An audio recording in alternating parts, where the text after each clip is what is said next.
Hello, Cyberweb. This is Mr. Hosking again here talking to you about World War One. 4 questions for our video today. What is the Schleifen Plan? What role do women play in the war? What is propaganda? And what are new technologies, or what new technologies, what are new technologies? That's written terribly. It should just say what new technologies are used in the war. I apparently don't know how to speak the English language. First up is the Schleifen Plan. What is it? The Schleifen Plan is a plan created by the Germans. A German general called Schleifen to fight a two-front war against Russia on one side and France on the other. It assessed that since Russia is really big, they're not very industrialized, they're not very strong, it would take them a long time to mobilize their troops.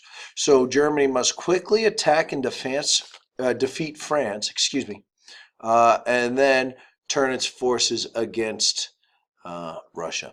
Unfortunately, the best way to achieve this invasion was to go through Belgium, and that angers Britain, so Britain joins World War One faster than Germany thinks that they would. Again, the idea is to attack through Belgium. There's no defenses here.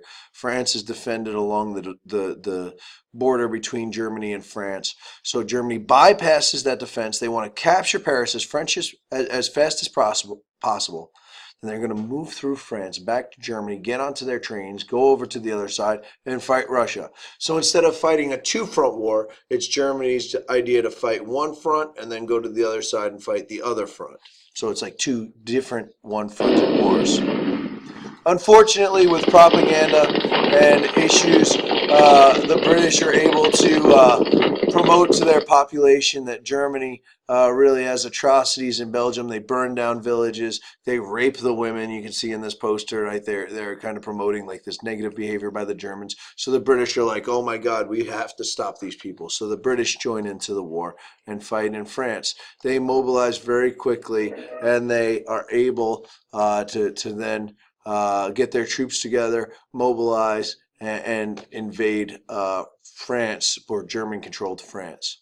They use all sorts of recruitment posters, right? We think of the United States, Uncle Sam, I want you for the U.S. Army. They have the same kind of poster in London trying to get people to join the military. They start a draft, and they also look for volunteers to join their military. All across England, right? We're not just talking about England, the island, but we're also talking about the rest of the British Empire. So we see people in Australia being recruited for the war. We see people being recruited in the Central Powers. Here we have an Austrian-Hungarian couple, the husband going to war. Here we see a German soldier, a son, saying goodbye to his mom to go to the war. We see recruits in France marching through the streets, being cheered on by the people on the sidelines. It's a big deal to go to war. It's part of that nationalism idea. Another thing that's a big deal is that we also see children kind of emulating war. It's a nationalistic idea, like they want to be in the military, so they pretend to fight war. So here's a German boy pretending to be a soldier. He has his little gun and he's preparing for war, and probably about 10-15 years he actually joins the military and fights in World War II. Soldiers mobilized. France has about 8.5 million soldiers. Germany has about 11 million soldiers. Russia has about 12 million soldiers. And Britain's going to have about 9 million soldiers mobilized for the war. Women in the war effort. There's a whole series of jobs that women have in the war. I'm not going to make you take notes on this. I'm just going to show you pictures. But again, you need to know what jobs they have. So I would write down what the job is and kind of fill in the space that you have on your notes. The first job women have is financing the war, right? Here you see a little girl being used as propaganda to try and be like, you don't want something bad to happen to this girl, do you? She's a cute little girl. Why would you want something bad happening to this girl? You better donate money to the government. You better give money, buy loans from the government, so the government has money to buy guns and give money to soldiers and fight the war, so that this beautiful, precious little girl doesn't get hurt. If that doesn't work for you, how about this? Look at this sexy chick. She really likes soldiers. You better join the military so you can get married to a pretty girl like this. Again, these are all different types of forms of recruitment that they're using women to recruit soldiers into the military.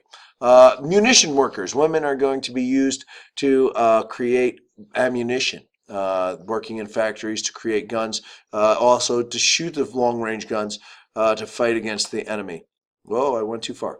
Women as factory workers. Here we see women working, like this is a factory completely filled with women in France. And here's another one. I want to argue that this one is in Germany. They're making guns. You can see these are the empty shells, eventually to be filled for cannons or long range weapons to shoot at the enemy, artillery. Women work in the fields, right? With programs through the YWCA and the Land Service Committee, women are used to farm. We also see that women are ambulance drivers in the war. They're used to help the sick. They're nurses, they're doctors, they're ambulance drivers, right? Here's a nurse. There you go. So we see all sorts of different roles women play in the war. Women are in the Army Auxiliary, or like the National Guard. So this would be a British woman who is a troop, but she doesn't leave Britain. She's kind of guarding the shores of Britain from invasion by Germany, and that never actually happens. And in some countries, specifically Russia, women are able to join the military and fight alongside men. I'll tell you, Russian women, big scary women, they are going to mess you up. I wouldn't want to be caught in a dark alley with Russian women. They're strong fighters, and they contribute largely to World War I. Women, lastly, are used as spies. Here's Mata Hari. She used what her mama got her, or what her mama gave her, to what's a way not to get me fired, to impress German soldiers and French soldiers with what her mother gave her, and get them to tell her secrets so she could then tell the Germans. She was a spy. War of the Industrial Revolution. We see a bunch of new technology used in the war to fight World War I. The first new technology is a tank. At first, they're really slow and kind of clunky. Here, I'll show you a picture of a British tank at Ypres that once the track blew, like it was worthless. But eventually, the technology of the tanks got better and better, and it changes the tide of the war. U-boats. Submarines, as we would call them, are used by Germany to kind of isolate Great Britain and sink ships heading there. They're new technology in the war. You can see on this map Allied ships sunk by U-boats. There's a lot. Each black dot is an individual ship sunk by a U-boat. The airplane, a new technology we see in World War I, right? This is a drawing of the squadron over Brenta, 1917. We see airplanes, biplanes used in the war. They used to use it to fight each other, but they would also fill their cockpits with grenades, and like simple bombs. They'd fly over the enemy and drop grenades into their trenches.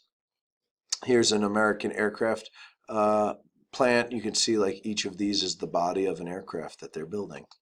And this even transforms into cartoons if you're a fan of Snoopy, or if you want to see the recent Snoopy movie. He flies to fight the Stop with Camel, looking for the Red Baron. Zeppelins are created in this war. They're giant aluminum blimps that are like flying fortresses. They'd have machine guns on them, and these little baskets would be filled with bombs that they would drop onto the battlefield. Flamethrowers are invented in this war, a horrible, awful weapon that combines petroleum jelly-like with gasoline, and so it sticks. So it kind of throws a sticky fire substance onto stuff and creates huge flames. Grenade launchers are invented in this war to fire grenades long distances further than you could throw them. Poison gas is invented in this war. Chlorine gas and mustard gas, to be specific, used to kill large quantities of people. Machine guns are invented in this war. Guns or first used on a large scale for this war. Guns that can shoot hundreds of bullets in a minute, making old strategies of war fighting really ineffective and causing mass amounts of death. Propaganda in the war. We're going to see that they villainize the enemy. Here we see Germany shown as a monster and spreading blood across the world, and eventually coming close to Australia. So either we fight Germany here, or they're going to come to us. It's a very scary poster if you want to think of it like monsters coming to get you. Here you see an American poster showing Germany as King Kong, right? Stealing our women. We can't let him do that. Here we see another monster, like the Huns are monsters to finance the war, buy Liberty bonds to fight back the Austrian-Hungarians. They're monsters. Here you see this cute little baby being killed by a cobra or a snake. Think of your children. Don't let this happen. This is a German baby, excuse me, and a British snake. Don't let the British kill our babies. Don't. We don't want British people killing our babies. Finance this war, fight in this war. That's all I have for you today. I hope it gave you a little insight to how the war was going to be fought, some of the technology of the war, how women are involved in the war, and some of the propaganda that they use. I'm Mr. Hosking. Thanks a lot, Cyberweb. Have a great day.